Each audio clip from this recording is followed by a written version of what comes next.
बच्चों types of polynomials, इसको हम लोग देखते हैं। टाइप्स ऑफ पॉलिनोमियल्स में दो बेसिस पर उनके टाइप बनाए गए हैं। एक तो डिग्री के बेस पर, यानी on the basis of degree, degree के बेसिस पर पॉलिनोमियल कितने प्रकार के हैं। दूसरा on the basis of terms, terms के बेस पर कितने प्रकार। तो सबसे पहले हम लेते हैं on the basis of degree, degree के बेस पर पॉलिनोमियल कितने प्रकार के। अच्छा, ये तो हमने बताया ही है कि डिग्री क्या होती है। किसी भी पॉलिनोमियल में जो वेरिएबल पर हाईएस्ट पावर होगी वही degree of the polynomial in one variable हुआ। तो सबसे पहले लेते हैं कांस्टेंट पॉलिनोमियल। ये वो पॉलिनोमियल है जिसकी डिग्री 0 हो जाए, यानी इस पॉलिनोमियल में केवल कांस्टेंट टर्म होता है। मान लो हम लिखते हैं 5, तो 5 ही हमारा कांस्टेंट टर्म है, इसको हम कांस्टेंट पॉलिनोमियल बोलेंगे। अब चूंकि इसमें कोई x नहीं है तो हम इस पे x की पावर 0 मान सकते हैं, तो डिग्री इसकी हो गई 0। तो कांस्टेंट पॉलिनोमियल में x होता ही नहीं है, इसलिए उसकी डिग्री 0, क्योंकि उसको हम लिख सकते हैं 5x की पावर 0, तो मतलब 5 ही रहेगा, क्योंकि x की पावर 0 मीन्स 1, तो ये रहा 5, तो this is constant, so this term is the constant polynomial. कोई ऐसे भी कह सकता है कि 6, हाँ ये भी कांस्टेंट पॉलिनोमियल है, लेकिन कांस्टेंट पॉलिनोमियल में 0 नहीं आएगा। 0 छोड़ करके एनी रियल नंबर रख सकते हैं, एनी रियल नंबर, ठीक है, then it will be the constant polynomial. क्योंकि अगर 0 आएगा तो 0 कांस्टेंट पॉलिनोमियल में नहीं होगा, क्योंकि 0 का डिग्री डिफाइंड नहीं है। ठीक है, अब आ जाइए लीनियर पॉलिनोमियल। लीनियर पॉलिनोमियल, इसकी डिग्री 1 होगी। 1 डिग्री वाला कोई भी हम लिखेंगे वो लीनियर पॉलिनोमियल होगा। फॉर एग्जाम्पल हम लिखते हैं 3x + 2, तो इसमें देखिए x पे 1 पावर है तो 1 डिग्री हो गई, तो ये हमारा लीनियर पॉलिनोमियल होगा। और इसका ग्राफ खींचते हैं तो लाइन आता है, इसलिए भी इसका 1 डिग्री वाला जो भी पॉलिनोमियल है उसका ग्राफ लाइन आएगा, इसलिए इसका नाम लीनियर पॉलिनोमियल। दूसरा क्वाड्रेटिक पॉलिनोमियल, जब डिग्री 2 हो जाए तो क्वाड्रेटिक पॉलिनोमियल। 2 डिग्री का क्या होगा, अगर हम ऐसे लिखें x² + 6x + 2, तो इसमें डिग्री 2 जा रही है, तो ये हमारा क्वाड्रेटिक पॉलिनोमियल है। और क्यूबिक पॉलिनोमियल, जब डिग्री 3 हो जाए तो क्यूबिक पॉलिनोमियल, जब डिग्री 4 हो जाए तो बाई क्वाड्रेटिक पॉलिनोमियल। क्वाड्रेटिक में 2 होती है डिग्री, उसका डबल हो गया तो बाई क्वाड्रेटिक। बाई का मीनिंग भी 2 होता है, क्वाड्रेटिक का मीनिंग भी 2 होता है, तो ऐसे मिलकर के 4 डिग्री को हम कहेंगे बाई क्वाड्रेटिक पॉलिनोमियल। अब ये कह सकते हो आप डिग्री तो और भी हो सकती है, जैसे डिग्री 5 लें तो उसका क्या नाम है। फिर इसके बाद के नाम जो है वो डायरेक्ट सीधा सीधा बोलने लगते हैं। जैसे 5 डिग्री हो जाए तो हम कहेंगे कि पॉलिनोमियल ऑफ डिग्री 5, अलग से नाम नहीं लेंगे। जैसे कहीं ऐसे लिखा है x की पावर 5 और प्लस 6x, तो ये हमारा 5 डिग्री है इसका, तो डिग्री 5 है, तो ये हमारा पॉलिनोमियल ऑफ डिग्री 5 बोलेंगे। ऐसे ही और ज्यादा बढ़ते जाए तो polynomial of degree 6, polynomial of degree 7, इस तरह से आगे बोल सकते हैं। अब दूसरा टाइप आता है on the basis of term. Term के बेसिस पे पॉलिनोमियल कितने टाइप का। जब हमारा एक ही टर्म हो तो उसको कहेंगे मोनोमियल। टर्म से मतलब क्या होता है, प्लस या माइनस लगने पर टर्म बदल जाता है। जैसे यहाँ देखो, इसमें प्लस 2 जगह लगा तो एक टर्म x² है, दूसरा 6x है, फिर 2 है, तो इसमें कितने टर्म हो गए 3, इसमें कितने टर्म हो गए 2, यहाँ कितना टर्म है 5, तो ये एक ही टर्म है। तो प्लस माइनस से टर्म की संख्या बढ़ती है। तो जब हमारा एक ही टर्म होगा तो दैट विल बी मोनोमियल। तो ये जो पहला लिखा है 5, दिस इज मोनोमियल, ये मोनोमियल है। बाइनोमियल में 2 टर्म होते हैं, तो ये लास्ट वाला x² + 6x⁵ + 6x, this is binomial. एक और बाइनोमियल का एग्जांपल है 3x + 2। ठीक है, ऐसे ही जब हमारे ट्राइनोमियल में क्या होगा, ट्राई से अर्थ पता चल रहा है कि 3 टर्म हो तो ट्राइनोमियल। तो ये जो है ना x² + 6x + 2, इसमें 3 टर्म है, इसलिए ये वाला किसका एग्जांपल हो गया, ट्राइनोमियल। और आगे टर्म हो तो फिर वो पॉलिनोमियल ही कहा जाएंगे। सभी पॉलिनोमियल हैं। ये पॉलिनोमियल 1 टर्म का है तो मोनोमियल, पॉलिनोमियल 2 टर्म का है तो बाइनोमियल, पॉलिनोमियल 3 टर्म का है तो ट्राइनोमियल। और आगे है तो फिर बोलेंगे पॉलिनोमियल ऑफ टर्म 4, है ना, पॉलिनोमियल ऑफ n टर्म, ऐसे बोल सकते हैं। एक और अलग से है कि अगर 0 लिखा है तो 0 इज कॉल्ड जीरो पॉलिनोमियल। कोई संख्या नहीं है, 0 लिखा हो तो इसको कहेंगे हम जीरो पॉलिनोमियल। और ये जीरो पॉलिनोमियल इसमें कांस्टेंट पॉलिनोमियल में नहीं आएगा। कांस्टेंट पॉलिनोमियल में बिना 0 का कोई भी रियल नंबर एक्सेप्ट 0 हो जाएगा तो उसको कहेंगे जीरो पॉलिनोमियल। और इसकी डिग्री डिफाइंड नहीं है। Degree of 0 is not defined. क्यों? क्योंकि ये 0 हुआ है तो ये पता नहीं चल रहा है कि वेरिएबल की वजह से 0 है या x की पावर कितनी थी उससे 0 हो रहा है। क्योंकि वेरिएबल आगे का कांस्टेंट जो है ना वो हमारा 0 है, तो अब x कितनी भी पावर लगा लो फाइनली तो 0 हो जाएगा। जैसे हम ये लिख लें कि 0 × x लिखें तब भी 0 है, और 0 × x की पावर 5 लिखें तब भी 0 है, तो फाइनली 0 है। तो आपको पता ही नहीं कि x पे कितनी पावर है, तो इसलिए ये पॉलिनोमियल जीरो पॉलिनोमियल, इसकी डिग्री नॉट डिफाइंड। ऐसे हैं टाइप्स ऑफ पॉलिनोमियल्स। अब इसी में अगला टॉपिक आता है जीरोज ऑफ द पॉलिनोमियल क्या है। ये एकदम अलग टॉपिक है, जीरोज ऑफ पॉलिनोमियल। किसी भी पॉलिनोमियल को हम जो शो करते हैं वो इस तरह से एग्जाम्पल से शो करते हैं कि जैसे px का मतलब हो गया कि पॉलिनोमियल इन x। तो इसको हम कुछ भी लिख सकते हैं, जैसे x² + 5x + 6। तो ये पॉलिनोमियल को हम इस तरह से शो कर सकते हैं px। तो खाली px ही नहीं, हम इसको कोई दूसरा पॉलिनोमियल लें तो उसको लिख सकते हैं qx। मान लीजिए एक और पॉलिनोमियल ले लिया qx, और ये कितना है तो ये मान लीजिए यही हो गया 3x + 2, है ना। तो इस तरह भी लिख सकते हैं px qx, यानी स्मॉल लेटर लेकर के उसके अंदर x लिख दें तो वो पॉलिनोमियल को डिनोट करने का तरीका है। तो px qx rx gx hx fx ऐसे लिख सकते हैं हम। तो ये पॉलिनोमियल लिखने का तरीका है। अब जीरोज ऑफ द पॉलिनोमियल क्या है, यानी यहां पर x की कुछ भी वैल्यू रखें और हम सॉल्व करें, अगर पॉलिनोमियल की वैल्यू निकल के 0 आ जाए तो जो वैल्यू हमने पुट की है वही वैल्यू को हम जीरोज कहेंगे। यानी देखो कि if a is any real number, मान लो a कोई भी रियल नंबर है, ठीक है।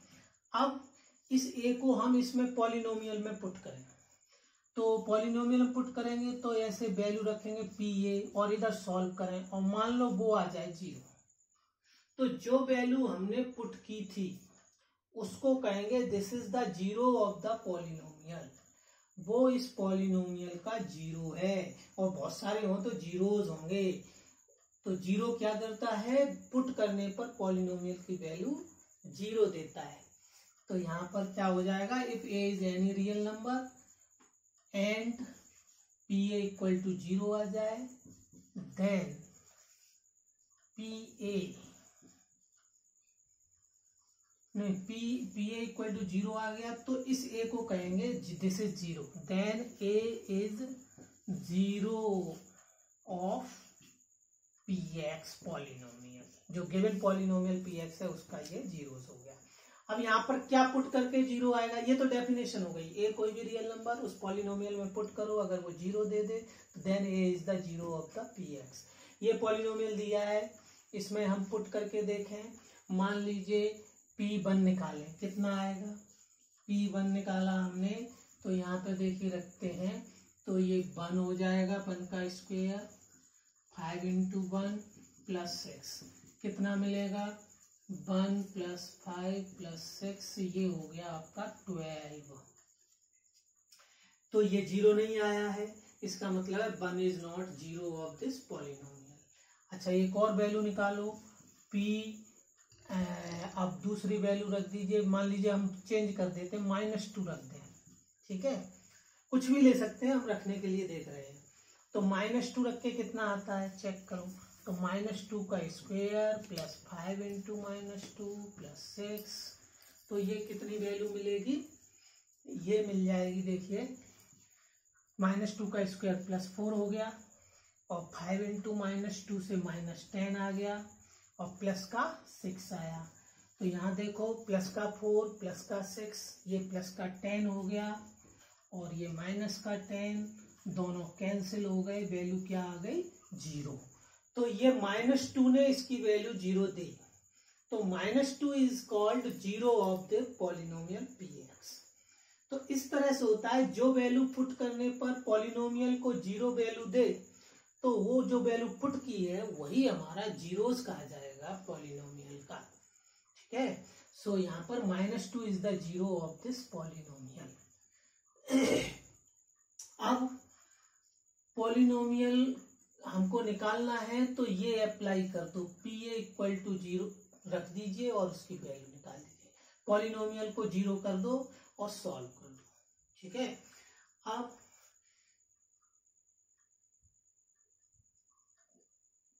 x की वैल्यू यहाँ पर हम जो रख रहे हैं, जो 0 दे रहा है वही हमारा पॉलिनोमियल का जीरोस हो गया, जो 0 दे दे, ठीक है। यहाँ -2 रखा, -2 ने 0 दिया, तो -2 is the 0 of this polynomial. इसी तरह से हम -3 रखें, वो भी 0 देगा, तो -3 also zeros of this polynomial. तो इसके 2 जीरोस मिलेंगे, एक -2 और आप -3 तुम खुद रख के देखो, चेक करो 0 आ रहा है, तो इसके 2 जीरोस हो गए। यानी डिग्री से हमें पता चल जाएगा, अगर लीनियर पॉलिनोमियल है तो उसका 1 0 आएगा, क्वाड्रेटिक पॉलिनोमियल है तो उसके 2 जीरोस आएंगे, क्यूबिक है तो 3 आएंगे, जितनी डिग्री उतने तक जीरोस हमको मिल जाएंगे। और कांस्टेंट पॉलिनोमियल हो तो वो कभी भी 0 नहीं हो सकता है। जैसे कोई कांस्टेंट पॉलिनोमियल 6 दिया, अब इसको कुछ भी आप x रखने के लिए जगह ही नहीं है, तो आपका 6 ही रहेगा, यानी कभी 0 नहीं आएगा। इसलिए कांस्टेंट पॉलिनोमियल का कोई भी जीरोस नहीं मिलेगा, ठीक है। तो इस तरह से हम जीरोस निकाल सकते हैं। जीरोस निकालने के लिए क्या करना पड़ेगा, Px = 0 रख दो और आपको जीरोस मिल जाएगा, ठीक है। तो to find zeros put Px = 0 और इसको सॉल्व कर लो। दिस इज द इक्वेशन, ये इक्वेशन बन गई। अब जो अभी पॉलिनोमियल था इक्वेशन बन गया, इसके आप सॉल्व कर लो, फैक्टर निकाल लो, जो भी है x की वैल्यू निकालो, तो that value is called root of this equation. जो वैल्यू आएगी उसको हम रूट भी कहेंगे, और पॉलिनोमियल हो तो जीरोस कहेंगे। तो इसको सॉल्व कर दे तो हमें वैल्यू मिल जाएगी। एग्जाम्पल के तौर पे अगर हमारा मान लीजिएगा कोई पॉलिनोमियल लीनियर दे रखा है 3x + 2 और इसका जीरोस पूछा जाए, तो हम क्या करेंगे, Px = 0 करते हैं तो इसको =0 कर दो, इसको सॉल्व कर दो, क्या मिल जाएगा यहाँ पर, ये मिल जाएगा 3x = 2 को उधर ले जाओ, -2 हो गया, 3 को नीचे पहुंचा दो, तो x की वैल्यू क्या मिल जाएगी हमको, -2/3, ये वैल्यू मिल गई। तो यही हमारे जीरोस हो गया इसका। यहाँ पे x की जगह -2/3 रखें तो 0 आता है। तो इस तरह से सॉल्व करके हम पॉलिनोमियल का लीनियर पॉलिनोमियल का 0 आ गया। क्वाड्रेटिक पॉलिनोमियल का 0 चाहिए तो वो भी इसी तरह से निकालेंगे, =0 करके फैक्टर कर लो, सॉल्व कर लो। क्यूबिक पॉलिनोमियल चाहिए वो भी =0 करो, फैक्टर करो, तो पॉलिनोमियल के जीरोस मिल जाएंगे। तो जीरोस वो संख्या हुई जिसको हम पुट करें तो पॉलिनोमियल की वैल्यू 0 आए, तो जो संख्या हमने पुट की है वही जीरोज होगा। तो if P A equal to 0 आ जाता है तो ए ही हमारा जीरोज हो गया। तो ये रख के तो चेक कर सकते हैं, निकालना है तो हम इस तरह से ये फॉर्मूला अप्लाई करेंगे, पी एक्स इक्वल टू 0 और एक्स की वैल्यू फाइंड आउट कर लो, that will be the zero of the polynomial. यह हमने लीनियर का करके बताया है। अब इसमें दो थ्योरम है, एक रिमाइंडर थ्योरम है और दूसरी है फैक्टर थ्योरम। तो ये थ्योरम का स्टेटमेंट आपको याद रहना चाहिए क्योंकि प्रूफ जो है वो अब सीबीएसई ने हटा दिया है। तो रिमाइंडर थ्योरम का स्टेटमेंट क्या है, इस थ्योरम से हमको रिमाइंडर मिल जाता है। कैसे मिल जाता है, देखिए अगर एक पॉलिनोमियल लीनियर से किसी दूसरे पॉलिनोमियल को हम डिवाइड करें तो रिमाइंडर कितना आएगा वो हमको डायरेक्ट मिलता है। ठीक है, जैसे if P x is any polynomial, px any polynomial whose degree is greater than or equal to 1 या 1 से बड़ी है। ठीक है, दिस इज डिवाइडेड बाई, इसको हम डिवाइड कर रहे हैं x माइनस ए, ये कोई लीनियर पॉलिनोमियल है। इस px को x माइनस ए से डिवाइड करें तो रिमाइंडर क्या मिलेगा, डायरेक्ट हमको पता चलेगा कि रिमाइंडर क्या मिलेगा। रिमाइंडर होता है जब हम भाग देते हैं तो नीचे जो शेष बचता है उसको रिमाइंडर कहते हैं।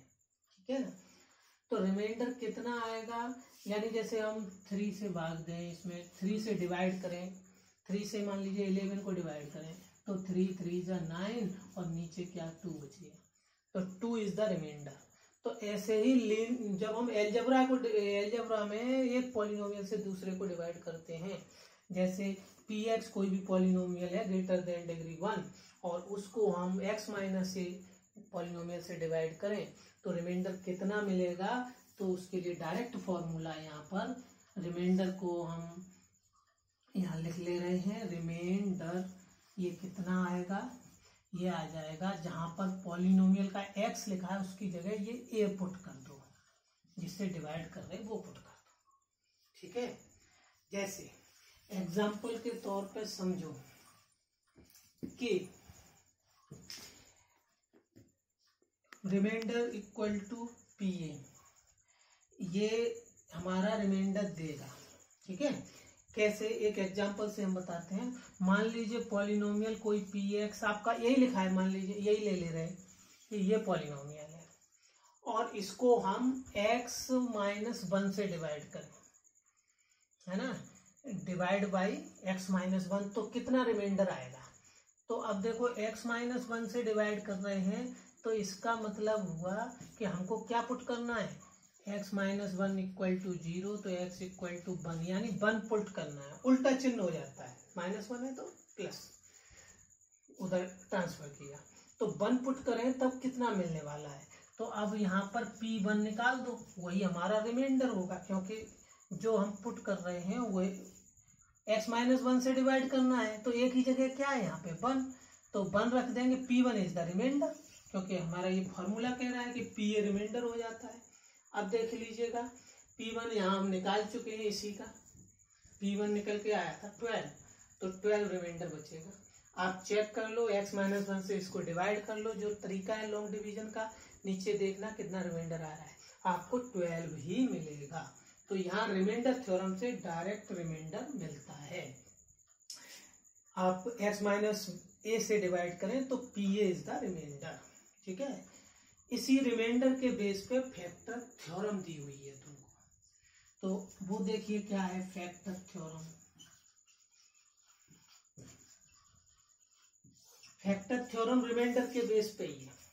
मान लीजिए पी एक्स को हम इसी x माइनस ए से डिवाइड कर रहे हैं, तो रिमाइंडर जो आया वो उसको हम पी ए कहेंगे, क्योंकि x की जगह ए पुट कर दिए, रिमाइंडर है। तो रिमाइंडर अगर 0 बचता है, इफ, तो रिमाइंडर 0 बचता है मतलब भाग पूरा पूरा गया है, तो इसका मतलब है कि पूरा भाग चला गया, तो जिससे हम भाग दे रहे थे डिवाइड किससे कर रहे थे, x माइनस ए से, तो x minus A is the factor, then x minus A is a factor. तो ये हुआ कि अगर पी ए 0 आ रहा है, इट मीन्स इसको इधर लाए तो माइनस हो जाएगा, x minus A is a factor, ठीक है। और इसी का दूसरा पार्ट उल्टा वाला भी है, ये हो गया फर्स्ट पार्ट। सेकंड पार्ट इसका उल्टा ये है कि मान लो उल्टा लिखा हो कि if x minus A is a factor, अगर ये फैक्टर है इसका तो क्या होगा, तो x माइनस ए फैक्टर है तो ये वाली चीज होनी चाहिए, फिर पी ए इक्वल टू 0 होगा। तो यानी फैक्टर थ्योरम दोनों तरफ से चल रही है। अगर पी ए 0 आ रहा है, पी ए 0 का मतलब क्या हुआ कि हमारा कोई पॉलिनोमियल पी एक्स दिया हुआ है, उसको हम x माइनस ए से डिवाइड कर रहे हैं और उसका रिमाइंडर निकाला पी ए 0 आ जाए, इट मीन्स पूरा भाग जा चुका है, कोई रिमाइंडर बचा नहीं है, तो x minus A is a factor. और इसका उल्टा कोई बोल दे कि x माइनस ए फैक्टर है इस पॉलिनोमियल पी एक्स का, तो फिर पी ए 0 आएगा। तो पी ए 0 होगा तो फैक्टर होगा x माइनस ए, और अगर x माइनस ए फैक्टर है तो पी ए 0 होगा। ये दोनों तरफ से फैक्टर थ्योरम अप्लाई होती है। इसके बाद हम लोग पढ़ेंगे